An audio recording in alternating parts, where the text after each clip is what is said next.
hours later when she woke up, typical for the huntress when she did get some sleep.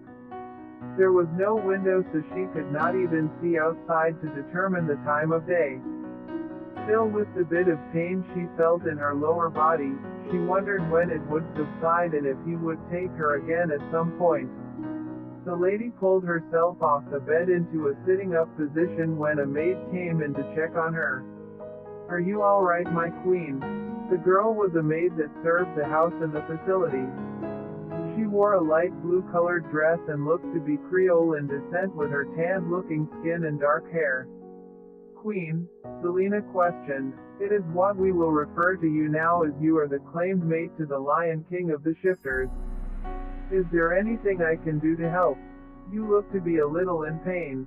Selena sighed. "I am betting the removing of this leash and collar is a no-go."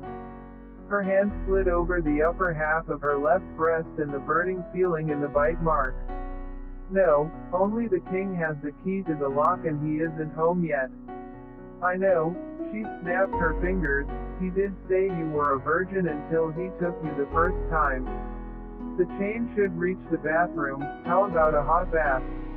It could help with the pain." Selena nodded. "Okay." The young human woman walked into the bathroom area and suddenly Selena heard water running. She made herself get out of bed and walk that way, though bow-legged.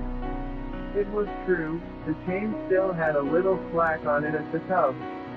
The girl drew a bubble bath and then offered to assist her in the tub. With help, Selena sank herself into the tub and sighed. The maid pulled out a loofah for her as well as some scented body wash that smelled of fresh rainfall. She also lit a few aromatherapy candles and then left her there to tend the bed. The room smelled of opium and Selena began to relax in the hot bubble bath. Being queen does have some advantages, I guess. She found herself purring once again. I purr. The tub was a whirlpool tub but the jets were turned down to gently massage without being too bubbly. It was a new experience for her. The vanity was all porcelain but edged in gold. Even the mirror that was above it was trimmed in gold. The tiles that were around the room appeared to be marble and had quartz broke up in it to give a light purple color. This bathroom was large enough to even have its own shower as well as the bathtub. Right after the maid changed out the bedclothes from the ones the queen bled onto the new set that was ice blue, she also brought in some food for the lady and sat it on a small table in the room. It was under a couple of platters. One was meant for the queen and the other was meant for someone due back in moments. A couple of shot glasses were added and some Johnny Walker whiskey. Once she was done, she turned back to the king walking in. "My king," she bowed. He twitched his nose a moment. "Opium-scented candles. Have you done everything else I wanted you to in here?" "Oh yes," she smiled, "and the queen is relaxing in a hot bath." I was about to ask her if she needed anything else. "No, you may go." He waved her off. The maid bowed and left. Lucian locked the door back and changed out of the Armani suit that he was wearing into simply a pair of black lounge pants. This was his room after all and he might have been annoyed with the maid for even coming in here if she wasn't making it a point to help Selena as well as her duties he told Hayden to have her to do. He opened a drawer in a dresser that he hardly used that he had stuff reserved for Selena and pulled out a black knee-length satin chemise that she could slip into after her bath. He had clothing made up in her size before she was even caught. The dresser had 3 drawers dedicated to simple things for her and his walk-in closet had a section just for her.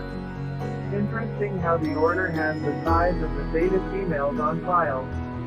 From there he stepped into the bathroom and Selena's eyes cut his direction with fear. The lion figured she would be fearful after the claiming the night before but it was time to calm things just a bit. "Drop that deer in the headlights look, it really isn't you." He had a seat beside the tub, caught hold of the collar, and slid something into it and it fell open into his hand. "There, I can see you wearing that when I am not here, but since I am staying in tonight with you it is unnecessary." He tossed the collar and chain into the corner of the bathroom. I was taking care of a few loose ends since last night and let you rest. I think the enforcers can handle things without me. He brought his fingers to her neck for a few moments of a massage to ease the weight that the collar had there. It did leave a mark as well. His fingers felt good on her neck and it did calm the tender feeling there. Selena was a little confused by his actions, but she also saw no reason to hide from him. After all, he did see everything last night. The maid called me queen and said that I am your mate now. The purr resurfaced in her. Lucian noticed with a small smile. That would be an accurate title. I am king of the shifters as well as the lions, and my mate would hold the title of queen. He slid the loofah off the side of the tub and proceeded to wash her back and neck for her. So note, it doesn't mean that you have that much authority among the shifters or the staff. The staff will see to your needs, but they have no interest in helping you do anything foolish, such as running from me. Selena thought a moment. After what happened last night and the fact that I bear your mark, running from you would actually be an eventual fatality. Because of the way the order would handle things, I don't think running from you is an option. Granted, you would punish me, but they would kill me the moment they saw your mark. Either that or hand me over to someone else in isolation. She turned toward him. I don't even give a damn that you killed Bruce. Lucian noticed her eyes as she looked to him. There was a sense of longing there that he noticed an inkling of at the club. He nuzzled her lightly with a small purr of his own, hidden. Last night was about ceremony. I don't want it to be like that between us. I want you to trust in me and let me take care of you. Tell me, what did they do to you that makes you sway so easily? She welcomed the affection as she was starved from this. Last year about this time, Bruce broke 3 ribs for me being mouthy and not wanting to kill a demon that the Order sent me after. Only the Omegas have handlers because they don't trust us to stick with doctrine out of their sight. The Beta and Alphas have check-in operatives and backup. We were to follow strict guidelines every second of every day, eventually marry our handlers when we turn 30 and be beaten into submission and forced to have offspring by them. I hated Bruce, so you killing him saved me from having to marry him one day. I don't ever want to go back to living like that, and the runner-up in the tournament that decided that for me, that guy is scum. I hated living like I had to wait until spoken to me by any member of that order and having their doctrine crammed down my throat 24/7. Lucian smiled and purred to her, so I am your hero. She nodded. I know you have rules, no doubt that will make things smoother. He nodded. They are minor at best. Such as you are mine first and foremost, no others before me ever. I want your loyalty to me. I don't care if you talk to anyone, provided you are safe when you do, which of course means if you leave the house, it is with me or enforcers for protection. He sat the loofah down. Selena smiled. I can live with that. But make me one promise. Name it. Never take my cubs away before they are able to fend for themselves. That happens to the Theta in every generation. Boys are taken away around age 12, girls can be snatched away at a random age because of the powers you possess. I was 3 when I was taken away. The other Omega, Caitlin Santiago, was taken away from her mom when she was 6. Let me be mother to my children and let them grow up with me in their lives. I will do my best to follow every rule you have, just make me that one promise. Lucian kissed her and smiled himself. Darling, the cubs in the shifter world start training about the age of 12 to be able to defend themselves and such, but they do so from the comforts of home. I would never take our cubs away from you before they are able to stand on their own, and in this war, they will be closer to home anyway as lions. I promise you that, my queen and mate. Selena whispered, my heart is yours, my king and mate. They shared a passionate kiss. The bath ended and he helped Selena out of the tub. He wrapped a thick black bath sheet around her and used a lesser black towel to dry her legs and feet for her before taking her back into the room. Lucian slid the chemise over Selena's head and slid it down her body as she allowed the towel to fall. He smoothed it over her body, enjoying the feel of satin on her skin. Black suits you, I think. We match. He drew her by the hand with him over to the table and seated her. As he lifted the two platters, her eyes widened slightly at a meal for two. The meal consisted of thick-cut rib-eye steak, venison sausage, and bacon. He poured the whiskey into her glass and his before having a seat across from her. Selena looked at it and placed a hand on the bite mark. This bite is changing me. Even if I wanted to lie to you, I can't. Lucian tilted his head slightly. When I bit you, it introduced my DNA into your blood. That base lion DNA is currently filling in gaps in your DNA to complete the shifter side of who you are.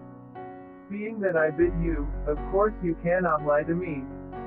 Essentially by the full moon, you might even transform for the first time to your own lioness form. In the meantime, things will change including your tastes and you would desire different things from the norm.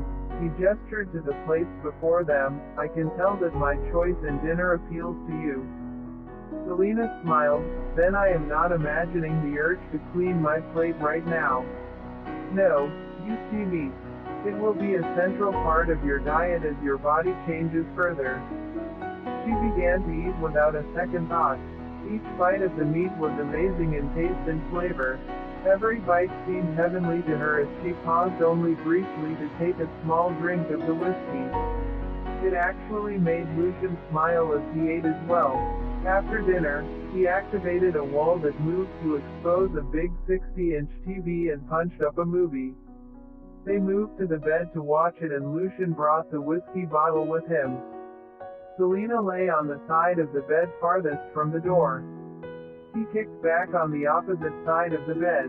The movie was an old western. Lucian drank a swig from the bottle and lay on his side as she lay on her back. Do you have a favorite color? Selena looked to her left toward him. I would say it is a toss-up between red and black. I seem to like the two colors equally. I could never see myself in white. It is too innocent a color for me. I could see you in a full-on crimson red dress. It would look beautiful on you. He smiled and offered her the bottle. Selena sat up and took it, downing a drink of it herself. I think I know a color that you like, black that is. She tugged lightly on the chemise she wore. It is among a few colors that I prefer. I also like royal blue and crimson red. I also am one of these weird types that prefer platinum and silver over gold. Gold is just too generic. He took the bottle back and sat it on a bedside table on his side. I love your eyes and can look into them all day long. They have a certain amount of mystic to them. I hope children of ours have your eyes. She blushed lightly. You are quite the flirt. He chuckled and slid a fingertip along the satin. You are just so beautiful to me. He pulled her to him and his lips found hers.